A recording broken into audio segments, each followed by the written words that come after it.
So here are my solutions for the first problem. That's just an arithmetic sequence, so I just go straight for the formula for an arithmetic sequence. A sub n is equal to 9 minus 9 being the first term, minus 4 being the common difference, times n plus 1, or n minus 1. So just to evaluate this at a few points to make sure that it's all going correctly, I save the sequence as an and then evaluate it, substitute for 1 and 2, and I see that the results are 9 and 5. That's exactly as it should be, so it seems to be going well. Okay, for the next part of the problem, this is not an arithmetic sequence, so we have to use the equation solver as I did in a previous video. I set up the equations a plus b plus c is equal to 9. That's after plugging in 1 into an squared plus bn plus c. Do likewise for plugging in 2, set it equal to 5, plug in 3, set it equal to 2. List those equations together in the solver, run it, and we get a solution for the coefficients. We could test that out by building the formula. In fact, why don't we go ahead and do that? So let's say that an is a times, let's actually use the value of a, which is 1/2 times n squared minus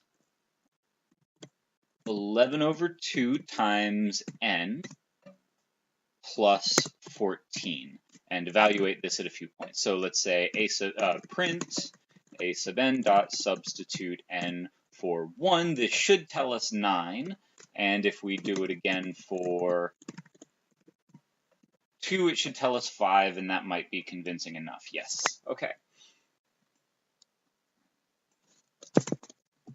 Next, we have a situation where delta delta is no longer constant. It is changing, but the next level of change, delta delta delta, the change in the change in the change, is constant. It is a constant -1.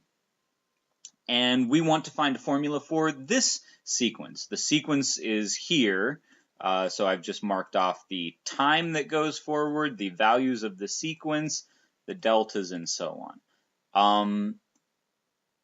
So if this has a next level up that is constant, then perhaps a 4th degree polynomial will capture this. And so I set up 4 equations, coming from an cubed plus bn squared plus cn plus d. Plug in 1, set it equal to 10, you get this.